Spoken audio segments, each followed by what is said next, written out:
Merci. Nous allons aller au téléphone dans l'espoir que nous avons déjà le professeur Abao Yono qui est au bout du fil. Professeur Abao Yono, bonjour. Oui, bonjour, ici. Professeur Abao Yono, vous êtes juriste, enseignant d'université. Nous parlons de la candidature de Maurice Kamto avec le Manidem. Certains pensent que le professeur Kamto fait montre du génie en politique. Au moment, certains estiment que Maurice Kamto a tout simplement tué le MRC. Quelle est la lecture du professeur Abao Yono? Déjà, il faudrait faire observer que ceux qui blocadent le professeur Kamto doivent en assumer la responsabilité. Je dirais tout simplement que l'histoire est nécessaire à qui veut comprendre le présent. J'espère que vous me suivez.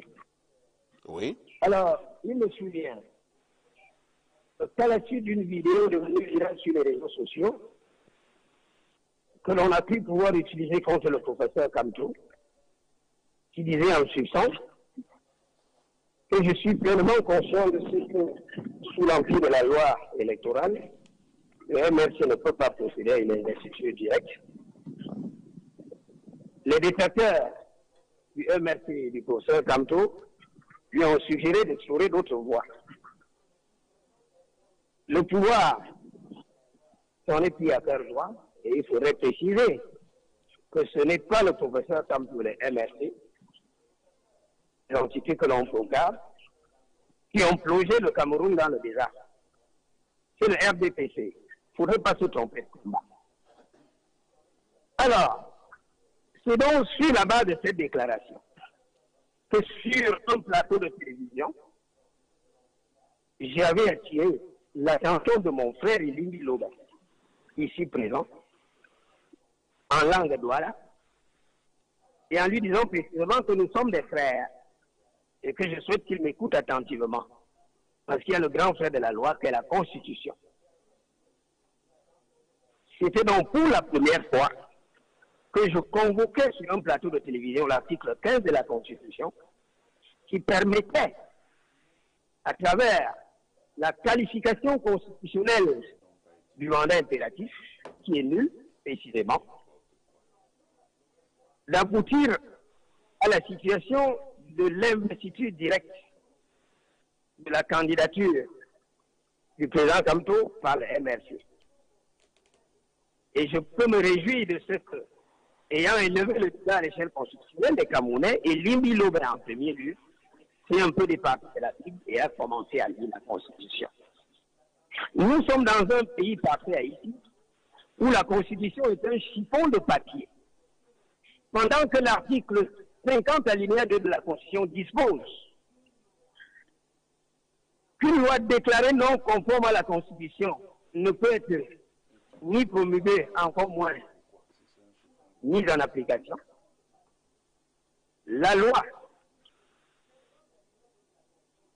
relative à l'organisation et au fonctionnement de l'Assemblée nationale, qui institue la procédure de validation des mandats, avait été invalidée par la Cour suprême, statuant en lieu et place du Conseil constitutionnel, mais le président de la République l'a promulguée. C'est donc pour vous dire que c'est le président de la République qui a instillé dans l'esprit des Camerounais que la Constitution ne vaut rien. C'est la raison pour laquelle le débat a pris cette ampleur. Voilà pour l'observation et pour restituer des faits historiques sur cette question du mandat impératif. Que l'on apprenne à être sérieux.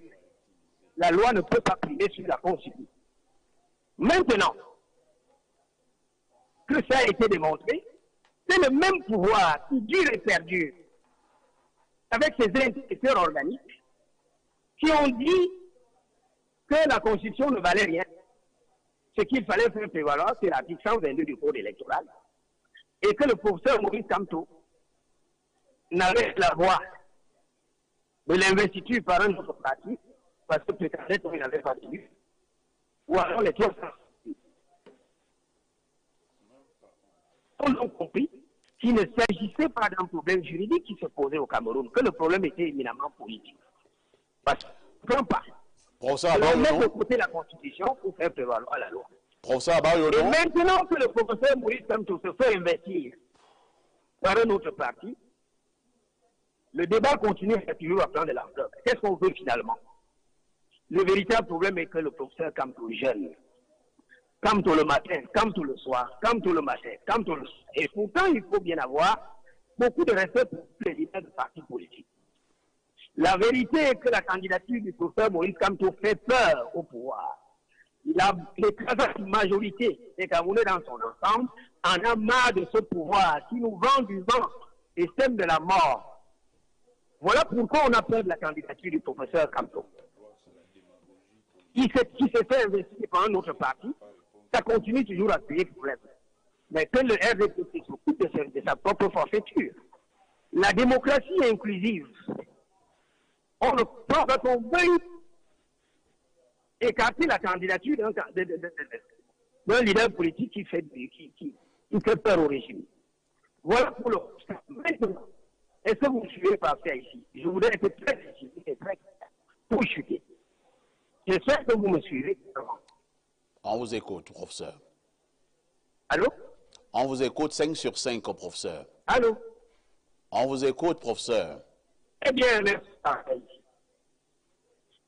Lors du meeting de Paris, j'avais clairement demandé au professeur Maurice Kamto de prendre ses responsabilités face au peuple supplicié. Ça avait été très mal pris par le groupe de Douala. Je peux me réjouir de ce que l'on m'ait rejoint. La vérité est que le professeur Maurice Kamto fait peur. C'est le poids lourd de l'opposition, je le dis et je le maintiens. Et sous le bénéfice de ce qui précède, je vais chuter par deux propos. Premier propos, j'ai suivi mon collègue Ronan Gini dire tout à l'heure que Maurice Kamto a tué le MRC. Absolument pas. Le MRC reste debout. Et mon interpellation directe, pas maintenant à l'égard du directoire, qui faut-il le préciser, avait donné mandat au professeur Maurice Kamto de choisir la voie idoine pour qu'il se fasse investir face aux manœuvres de déstabilisation du pouvoir. Il faudrait que le directoire prenne un acte interne faisant comprendre aux organes de base et haute du parti que le parti fonctionne normalement. Et que deuxièmement, pour avoir capitalisé depuis que je suis sur la scène politique un certain nombre d'adhésions, de Camerounais qui se reconnaissent en moi, je leur dis que l'heure du changement a sonné.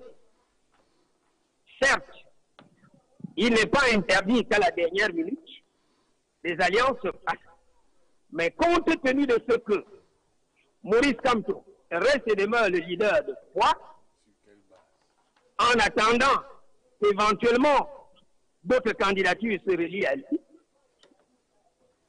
que les électeurs portent massivement leur vote dans le secret de l'urne en faveur du candidat Maurice Kamto, qui, à mon sens, est porteur de beaucoup d'espoir en vue du changement. Il faudrait qu'on sorte du budget dans lequel nous sommes plongés par le pouvoir RDPC. Et ce sera mon propos terminal. Merci, professeur Abayono. J'aurais quand même voulu que le professeur Abayono puisse nous répondre sur un aspect purement